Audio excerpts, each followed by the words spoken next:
ఈరోజు నేను పచ్చి చింతకాయ పచ్చడి పచ్చిమిర్చితో చేస్తున్నాను. అది ఎలా చేసుకోవాలో చూడండి, చూసి మీరు కూడా చేసుకోండి. పచ్చి చింతకాయని ఇలా ముక్కలు చేసుకొని ఇలా దంచుకోవాలి, మెత్తగా దంచుకోవాలి. ఇలా మెత్తగా దంచుకున్న తర్వాత దీన్ని పక్కకు తీసుకోవాలి.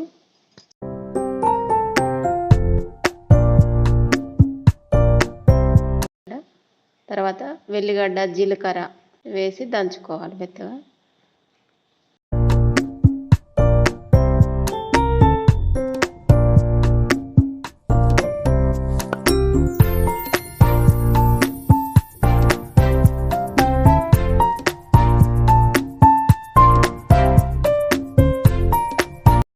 తర్వాత పచ్చిమిర్చి వేసుకోవాలి. ఉప్పు పచ్చిమిర్చి కలిపి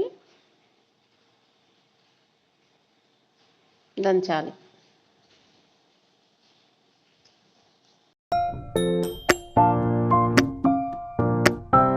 ఇది మెత్తగా దంచినాక మన చింతకాయ మెత్తగా నూరింది ఉంటుంది కదా, ఇది కలిపి మళ్ళీ దంచి మెత్తగా చేసుకోవాలి. అలా మెత్తగా చేసుకున్న దాన్ని తాలింపు చేసుకోవాలి. తాలింపు కావలసినవి వెల్లిపాయలు, కల్యమాకు, ఎండుమిర్చి, ఆవాలు, పసుపు.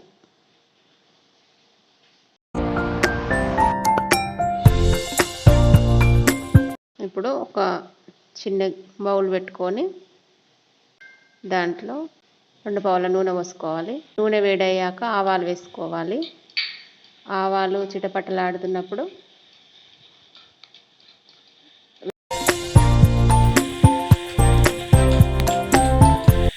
వెల్లిపాయలు వేసుకోవాలి.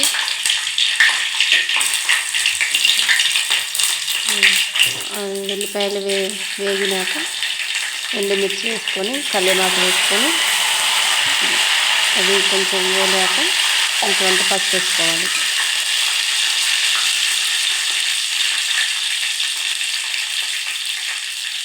తర్వాత పసుపు అవన్నీ గోలినాక తీయాలి. స్టవ్ బంద్ చేసి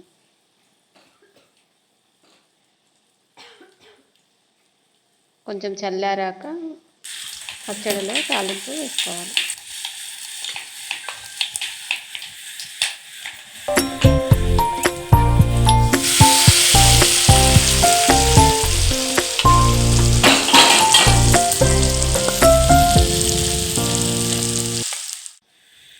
ఇంతే ఫ్రెండ్స్, మీకు నచ్చితే లైక్ చేయండి, సబ్స్క్రైబ్ చేసుకోండి.